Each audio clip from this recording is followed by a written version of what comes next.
So I was just telling you कि potentiometer basically एक wire है जो कि पोटेंशियल ड्रॉप मेजर करने के काम आती है with a principle that B is proportional to L. It is made up of an alloy such that more length of the wire is better uh, is used for better sensitivity. Sensitivity का मतलब क्या है? और ज्यादा accuracy से measurement आती है. क्यों आती है? Because least count becomes lesser. Least count becomes lesser for longer length. For longer length. ये सब बाद में समझाऊंगा एंड में कि क्यों होता है ऐसा. आप ये तो समझते हैं कि एलॉय यूज करने के बेनिफिट्स क्या हैं. एलॉय यूज करने का यहाँ पे जो मेन बेनिफिट है वो क्या है, that the resistance becomes independent of temperature.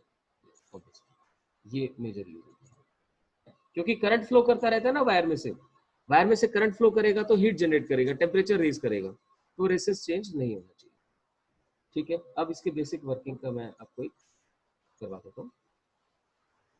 लिख दीजिए जरा.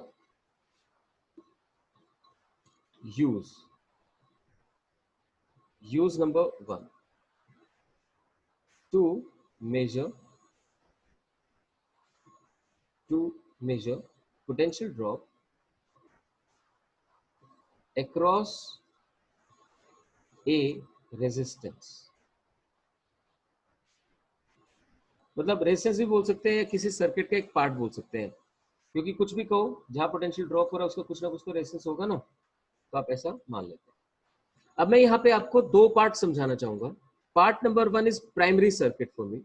वो सर्किट क्या होता है, अगर आप ऐसे देखें कि आपने एक बैटरी यूज कर ली, ठीक है, बैटरी यूज कर ली, उस बैटरी के साथ साथ आपने एक रेजिस्टेंस यूज कर लिया और फिर आपने यहाँ पे एक की यूज कर ली, ठीक है, और इसकी हेल्प से यहाँ पर एक कंप्लीट आप वायर है बेसिकली जो आपका पोटेंशियोमीटर है, पोटेंशियोमीटर वायर है. इस पोटेंशियोमीटर वायर को आपने इस सर्किट से कनेक्ट कर दिया. देख सकते हैं एक बैटरी है, बैटरी ऑफ ईएमएफ ई, एक रेजिस्टेंस है से कैपिटल आर और एक की है के, और ये ए से लेकर और बी तक आपने पोटेंशियोमीटर वायर यूज किया. एक बहुत ही सिंपल सा सर्किट बनाया. ठीक है, यहाँ पे अलग से लिख रहा हूं स्टार मार्क करके. Length of potentiometer wire be L. Length of potentiometer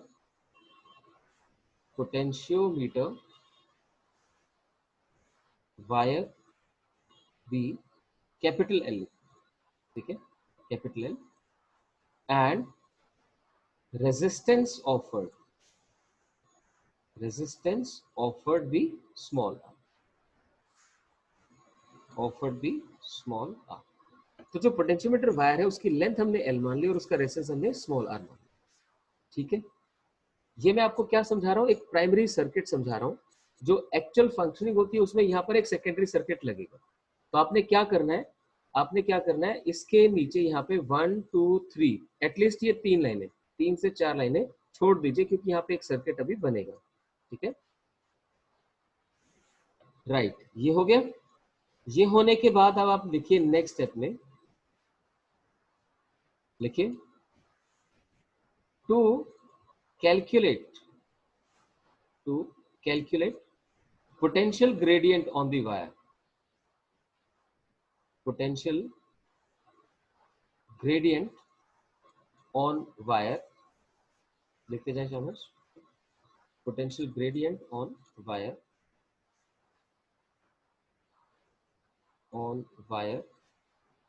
Let us switch on key K. Let us switch on key K. जो K की शो कर रखी है उसको मैंने स्विच ऑन कर दिया. ठीक है, स्विच ऑन करने से क्या होगा, सर्किट में कुछ करंट फ्लो करेगा. तो लिख दीजिए नेक्स्ट स्टेप में, करंट आई कितना, कैसे लिखा जाता है current, EMF upon total resistance. तो हर कोई प्लीज ध्यान से देखता जाए. करंट होगा ईएमएफ, ईएमएफ है ई अपॉन रेजिस्टेंस कितना लिख दूं, कैपिटल आर भी है और साथ में वायर का रेजिस्टेंस स्मॉल आर भी है। मैंने आपको बताया आप चाहे तो यहाँ पर सेल का इंटरनल रेजिस्टेंस भी कंसिडर कर सकते हैं, जो कि मान लो आप आर डैश लिख दोगे, ठीक है, तो मैं अलग से लिख के बता दूं। तो यूजुअली जो बैटरीज कंसिडर करते हैं ना उनको आइडियल बोल देते हैं और उनका इंटरनल रेजिस्टेंस नहीं। तो देखिए ध्यान से, current I is equal to E by R plus r flows through wire, flows through wire, through wire। हमने यहाँ पर एक कंसिडरेशन किया है, क्या consideration, that battery is ideal, neglected internal resistance for ideal battery, for ideal battery। अगर ideal नहीं होगी, रेजिस्टेंस गिवन होगा तो मुझे यूज करना पड़ेगा, तो मैं वो लिख देता हूं। otherwise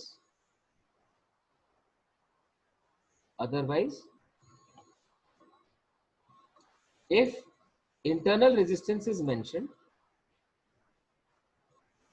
if internal resistance is mentioned R dash suppose, तो भाई करंट चेंज हो जाएगा। करंट का एक्सप्रेशन क्या हो जाएगा, तो I will become E upon फिर टोटल रेजिस्टेंस ना, capital L capital R plus small r plus R dash, ये फर्क पड़ेगा। तो कोई आपसे पूछे कि भाई ये जो आप बैटरी यूज कर रहे हैं इसको ऑक्सिलरी बैटरी बोलते हैं बेसिकली, और ड्राइवर सेल कहते हैं। ये जो ड्राइवर सेल है या ड्राइवर बैटरी है, अगर इसका इंटरनल रेजिस्टेंस हो तो क्या कोई फर्क पड़ने वाला है, बिल्कुल पड़ने वाला है। उसके इंटरनल रेजिस्टेंस की वजह से करंट कंपैरेटिवली कम हो जाएगा, ठीक है। ये सब बाद में दोबारा भी डिस्कस होगा। तो ये आ गया भाई, अब ये तो करंट आ गया। आप ना इस वायर देखना ध्यान से, यहाँ पे वायर जो ए बी है इसके अक्रॉस अगर पोटेंशियल ड्रॉप निकालने जाएंगे तो कितना बनेगा, लिखिए जरा नेक्स्ट स्टेप में। Potential drop across potentiometer wire, across potentiometer wire, potentiometer wire के अक्रॉस कितना पोटेंशियल ड्रॉप हो जाएगा, उसे मैं लिख देता हूं वी ए बी, ए से बी के बीच में। V A B is equal to I into small r. Small r क्या है, रेजिस्टेंस ऑफ दी वायर। बहुत ही आसान है ना, देखो आपने करंट देख लिया कितना होगा, उस करंट के बेसिस पे पोटेंशियल ड्रॉप निकालने जा रहे हैं।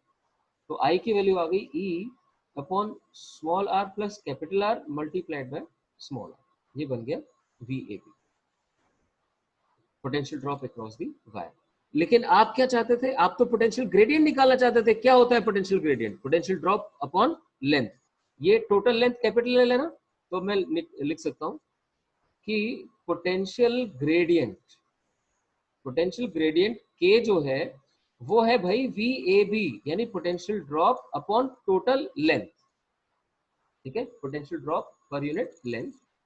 सो that simply becomes E upon R plus r, यानी current into resistance of the wire divided by length, ये बना के। तो बहुत सारे जो अच्छे क्वेश्चंस होते हैं ना जिनमें बच्चों को दिक्कत आती है हमें पोटेंशियोमीटर में, वो वाले होते हैं जिनमें ये सारा यूज करना पड़ता है। तो सारी कहानी यहाँ की है। जो मैंने सर्किट बनाया था आप अपनी कॉपी में देखना बंद करें, कॉपी में देखना बंद करें और मेरी तरफ देखिए। आपको वो डायग्राम दिख रहा है, विजुलाइज कर सकते हो। क्या है, सिर्फ एक वायर है, उसके साथ एक बैटरी, रेजिस्टेंस, की, दैट्स इट। आपने की ऑन करी, करंट फ्लो करना शुरू हो गया। करंट क्या, I is equal to E by R plus r. उस करंट की वजह से वायर के अंदर ड्रॉप हुआ, ये चीजें खुद को बतानी है, ऐसे रिवाइज करनी है आपने। वायर के अंदर ड्रॉप हुआ, कितना हुआ, I इंटू आर, आपने लिख दिया। I कितना था, E by R plus r, तो E by R plus r multiplied by small r. ये ड्रॉप कितनी लेंथ पे हुआ है, एल लेंथ पे, तो डिवाइड बाय एल कर दिया।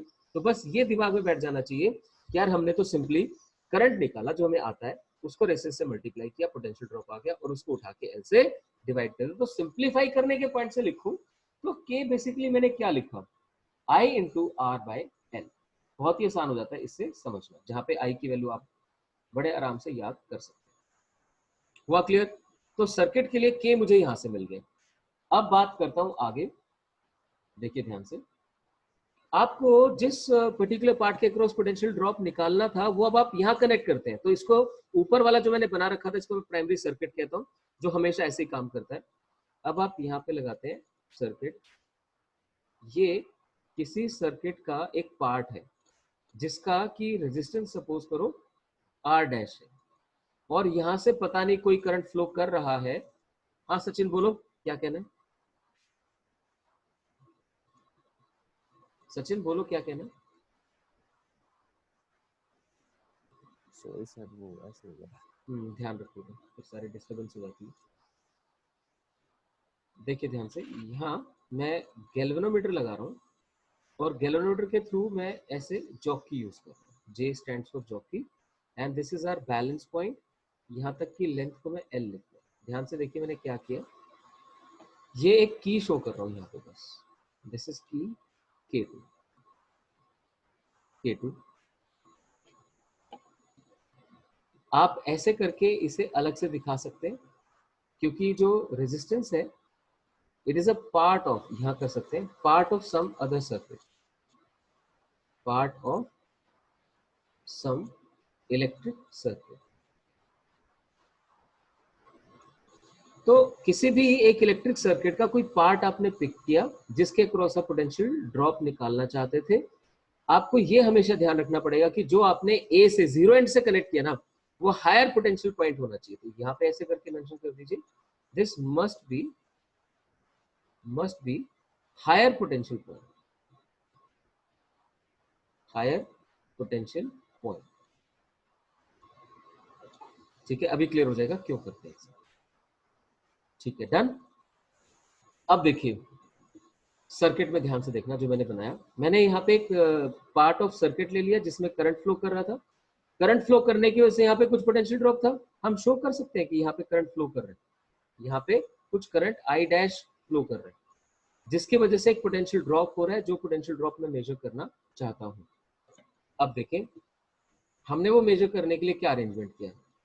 जैसे आप K2 को ऑन करोगे, K2 को ऑन करोगे तो ये जो रेजिस्टेंस था ये अब इस सर्किट का पार्ट बन गया। देखना कैसे चलेगा, यहाँ से करंट आया, वो करंट इधर गया, कुछ करंट इधर भी तो आएगा ना, या तो यहाँ से नीचे करंट आएगा या यहाँ से ऊपर करंट जाएगा, जो भी होगा। तो करंट का आदान प्रदान होना है यहाँ पे। अब उसके बाद ये की के थ्रू गैल्वेनोमीटर से पास करेगा। जॉकी को आप वायर पे अलग अलग जगह पे रख के देखोगे तो उसके बेसिस पे डिफ्लेक्शन चेंज करेगी। ये बात मैं रिपीट कर रहा हूँ, ध्यान से सुनना। when you place the jockey at different points of the different places बोल सकते हो of the wire, गैल्वेनोमीटर की deflection keeps on changing. Left and पे सपोज डिफ्लेक्शन लेफ्ट में थी, तो राइट एंड पे डिफ्लेक्शन राइट में होनी ही चाहिए। क्यों? क्योंकि मैं चाहता हूं कि अल्टीमेटली मेरी बैलेंस पॉइंट क्या बने, वो बने जहां पर जॉकी रखने से गैल्वेनोमीटर कितनी डिफ्लेक्शन शो करे, जीरो डिफ्लेक्शन। ये बात दिमाग में अच्छे से बैठा लो कि ये डिवाइस जीरो डिफ्लेक्शन पे मेजरमेंट करता है। किसकी जीरो डिफ्लेक्शन? गैल्वेनोमीटर की। अरे भाई गैल्वेनोमीटर की डिफ्लेक्शन जीरो कब होगी? जब उसमें करंट जीरो फ्लो करेगा। तो करंट कब जीरो फ्लो करेगा, अब वो समझना ध्यान से। गैल्वेनोमीटर से फ्लो करने वाले करंट को कौन कंट्रोल कर रहा है? उसके अक्रॉस जो पोटेंशियल डिफरेंस है। अब देखो इधर पॉइंट जे है, इधर एक की देख रहे हो K2, ये K2 की वाला पॉइंट और J जो की वाला पॉइंट, अगर ये दोनों पॉइंट्स का पोटेंशियल सेम हो तो गैल्वेनोमीटर में कितना ड्रॉप होगा या कितना करंट होगा? जीरो, कोई करंट नहीं होगा। क्या आपको ये बात समझ में आई? जिसको नहीं आई फिर से हैंड रेज कर सकता है, क्योंकि ये मैं बहुत ज्यादा बार नहीं बता पाऊंगा, हमें इसे एक बेसिक पार्ट समझ के आगे चलना होगा। सुन लो जतिन फिर ध्यान से। हम ये कह रहे हैं कि ऐसा पॉइंट ऑब्टेन करना है जहां पे गैल्वेनोमीटर जीरो डिफ्लेक्शन शो करे। Galvanometer should show zero deflection. अब वो जीरो डिफ्लेक्शन कब होगी? जब इसमें से करंट जीरो हो जाएगा। और भाई करंट कब जीरो होता है?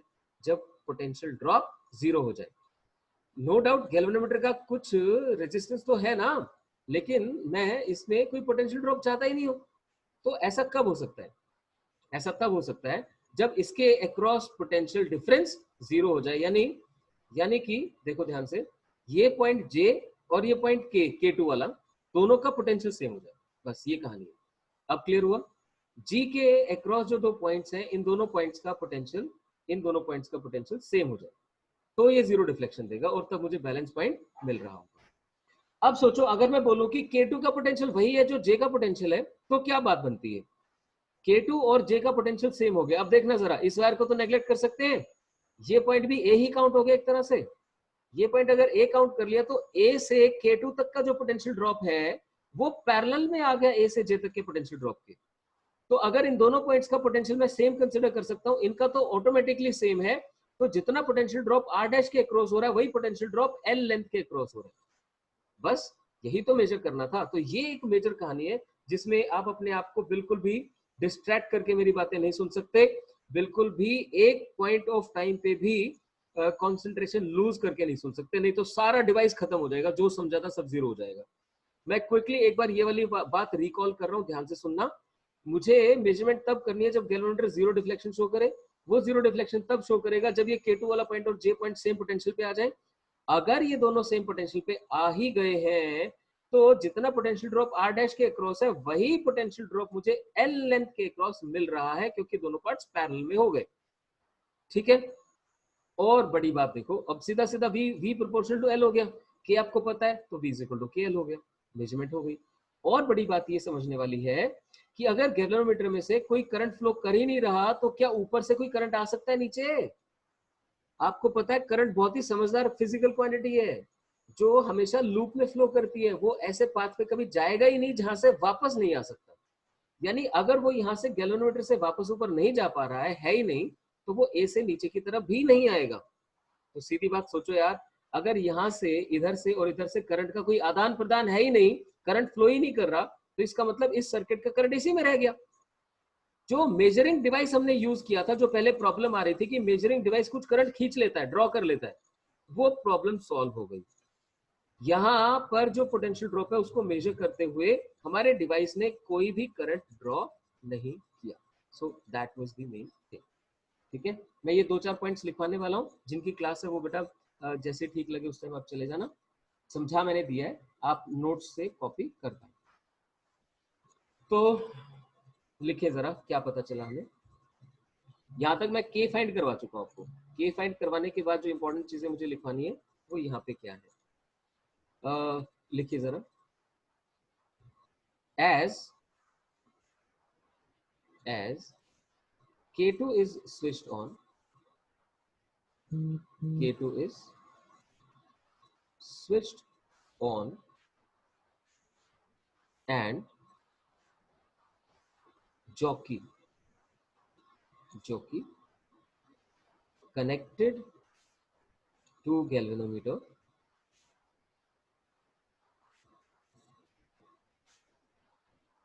as K2 is switched on and jockey connected to galvanometer is placed on wire,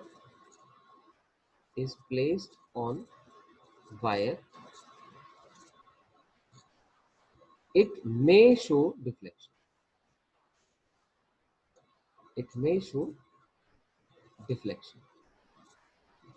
तो ये तो मैंने बेसिक से एक बात बताई कि डिफ्लेक्शन दिखा सकती है। कब दिखा सकती है? जब जॉकी को इस वायर के ऊपर प्लेस करोगे। अब बहुत ही जरूरी बात लिखें, direction of deflection shown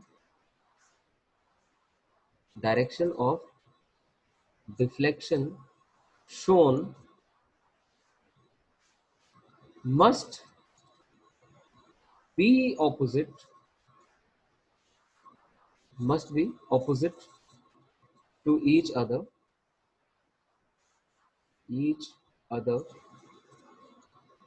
when jockey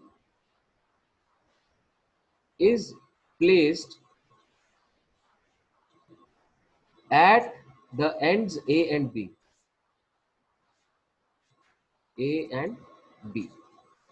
and A और एंड B पर जॉकी टच करने से डिफ्लेक्शन ऑपोजिट डायरेक्शन में आनी चाहिए। यहाँ पर एक छोटी सी बात आपको पता होनी चाहिए, गैल्वेनोमीटर के अंदर जो निडल होती है वो मिडल में रहती है जब आप उसमें से करंट फ्लो ना करवा रहे हो, ठीक है, इट रिमेन्स इन मिडल। फिर जब आप करंट फ्लो करवाते हैं तो वो राइट डिफ्लेक्शन या लेफ्ट डिफ्लेक्शन शो करती है। वोल्ट मीटर और एम मीटर की निडल जीरो से शुरू करती है, ऐसे जाती है, राइट, जबकि गैल्वेनोमीटर की निडल मिडिल में होती है, वहां से वो या तो राइट में जाती है या फिर लेफ्ट में जाती है। तो ये जो मैंने लिखा है इसका मतलब क्या है, एंड ए पे टच किया तो मान लो लेफ्ट में डिफ्लेक्शन थी, तो एंड बी पे टच किया तो डिफ्लेक्शन कहाँ जानी चाहिए, राइट में जानी चाहिए। आई होप ये वाली बात आपको क्लियर हुई। लेफ्ट या राइट डिफ्लेक्शन चेंज होनी चाहिए। क्यों होनी चाहिए भाई, हमारा क्या इंटरेस्ट है? अरे भाई, जब डिफ्लेक्शन लेफ्ट से ऐसे धीरे धीरे करके और राइट में जाएगी, तभी तो कहीं पे जीरो मिलेगा, तभी तो कहीं डिफ्लेक्शन जीरो मिलेगी। अगर ये डिफ्लेक्शन यहाँ से यहाँ रह गई, यहाँ से यहाँ, तो जीरो तो मिडिल में था निडल का, वो जीरो तो कभी मिल ही नहीं पाएगा। तो अगर आप मेजरमेंट प्रॉपर करना चाहते हैं तो आप चाहेंगे कि आपको जीरो डिफ्लेक्शन मिले, और जीरो डिफ्लेक्शन तभी मिल पाएगी जब दोनों एंड्स पे डिफ्लेक्शन की डायरेक्शन एक दूसरे के ऑपोजिट होगी, ठीक है। तो मैंने क्लियरली बताया, डायरेक्शन ऑफ डिफ्लेक्शन शुड या shown must be opposite to each other when jockey is placed at the ends A and B, ये होना कंपलसरी है। चाहो तो यहां मैं एड ऑन कर देता हूं, so that somewhere in between, so that somewhere in between, in between we can obtain zero deflection, we can obtain zero deflection, तभी तो जीरो डिफ्लेक्शन मिल पाएगी कहीं पे बीच में, अदरवाइज तो मिल ही नहीं पाएगी। तो ठीक है, अब तो कुछ खास बचा नहीं इसके अंदर, आपको बस ये समझना था कि जब बैलेंस लेंथ मिल जाएगी तो गैल्वेनोमीटर में से कोई करंट नहीं होगा, वो हमारी मेजरमेंट प्रोवाइड कर देगा। लिख दें, late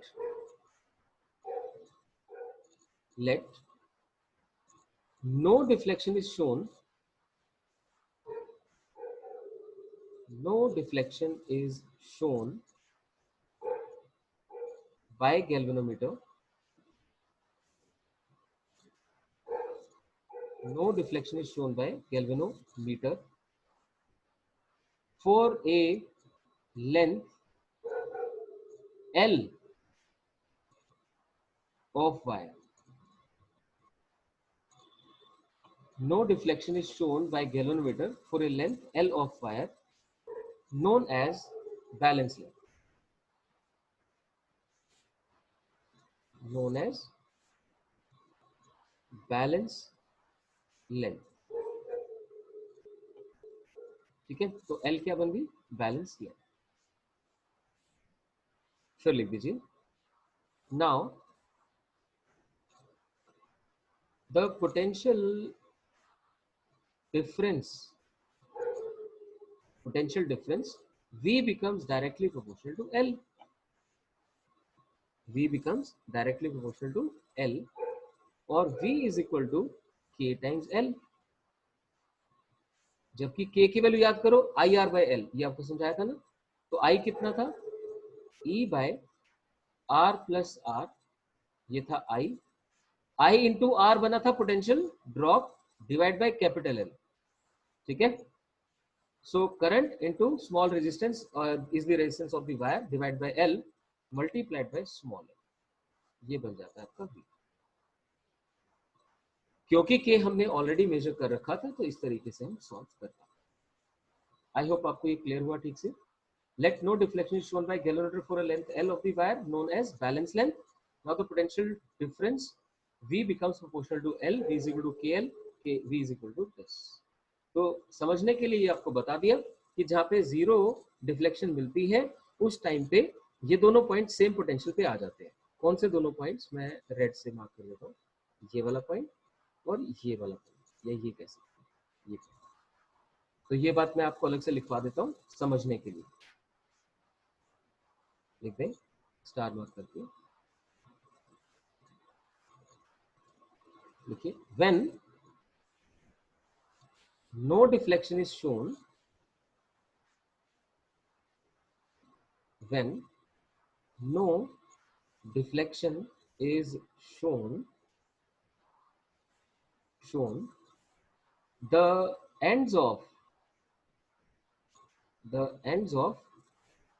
galvanometer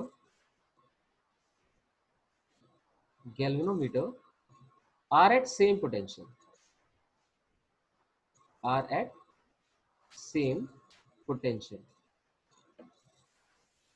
and hence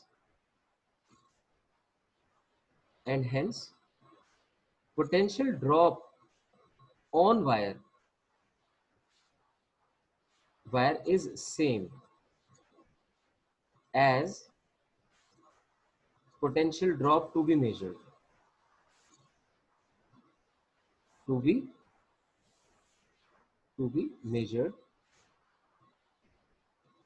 That's तो जो पोटेंशियल ड्रॉप आप मेजर करना चाहते थे यहां से यहां तक, वायर पे भी उतना ही पोटेंशियल ड्रॉप हो जाता है। ठीक है, जो यहाँ मेजर करना चाहते थे उतना ही वायर पे हो जाता है। ये बस मेजर पॉइंट्स थे जो आपको अंडरस्टैंड करने थे। मैं एक बार क्विकली रिवाइज कर रहा हूँ यहाँ पे कि पोटेंशियोमीटर क्या था, क्यों जरूरत पड़ी। हम जब वोल्ट मीटर को यूज करके मेजरमेंट करते हैं तो कुछ एरर आ जाता है। वो एरर इसलिए आता है क्योंकि पोटेंशियोमीटर वोल्ट मीटर कुछ ना कुछ करंट ड्रॉ करता है। आइडियल वोल्ट मीटर भी जब कनेक्ट करोगे तो भी डिफ्लेक्शन तो दिखानी पड़ेगी ना उसको, डिफ्लेक्शन तो करंट ही शो करेगा ना, इसलिए वो कभी भी आपको एक्यूरेट मेजरमेंट दे ही नहीं पाएगा। हाँ, ये कह सकते हैं जितना इसका रेजिस्टेंस ज्यादा होगा उतनी बेटर मेजरमेंट कर पाएगा। इसका सोल्यूशन क्या था, एक ऐसा डिवाइस बनाया जाए जो करंट ही ड्रॉ ना करे, यानी कोई डिफ्लेक्शन शो ना करे। उसके लिए फिर बनाया गया potentiometer. Potentiometer null deflection based device है जो कोई करंट उस समय ड्रॉ नहीं कर रहा होता, मैंने कहा उस समय ड्रॉ नहीं कर रहा होता जिस समय ये मेजरमेंट प्रोवाइड करता है। ठीक है, इसके डिफरेंट यूज है वो आते रहेंगे। अब प्रिंसिपल समझाया कि इसके ऊपर जो आप वायर कंसिडर करते हो पोटेंशियोमीटर की, potential drop is directly proportional to length. Obviously conditions है, area of cross section same रहना चाहिए, करंट सेम फ्लो करना चाहिए, V is proportional to L, V is equal to KL, K is the potential gradient। ये principal समझाया आपको। उसके बाद पोटेंशियोमीटर वायर कैसे फंक्शन करती है एक एक्सटर्नल रेजिस्टेंस के क्रॉस पोटेंशियल ड्रॉप मेजर करने के लिए, वो ये सारा समझाया। इसमें आपको प्राइमरी सर्किट अलग से पूरा सॉल्व करके समझाया कि अब देखो आखिरी में क्या हुआ, अल्टीमेटली तो नीचे कोई करंट नहीं गया ना, यानी जो प्राइमरी सर्किट था ये बिल्कुल इंडिपेंडेंटली बिहेव करता है। ठीक है, ये सर्किट इंडिपेंडेंटली बिहेव करता है उस समय जिस समय हम बैलेंस पॉइंट ऑब्टेन कर लेते हैं, तो इसीलिए ये चीज वैलिड रहती है। तो उसके बेस पे बताया कि इसका रेजिस्टेंस मान लिया, करंट आ गया, करंट और रेजिस्टेंस पोटेंशियल ड्रॉप हो गया, अपॉन लेंथ कर दिया, ग्रेडियंट मिल गया। अब उस ग्रेडियंट को L से मल्टीप्लाई किया तो यहाँ से यहाँ तक का पोटेंशियल ड्रॉप आ गया। ये पोटेंशियल ड्रॉप इस पोटेंशियल ड्रॉप के इक्वल क्यों है, ये पोटेंशियल ड्रॉप इस पोटेंशियल ड्रॉप के इक्वल क्यों है, इसलिए है भाई क्योंकि यहाँ से कोई करंट फ्लो नहीं कर रहा।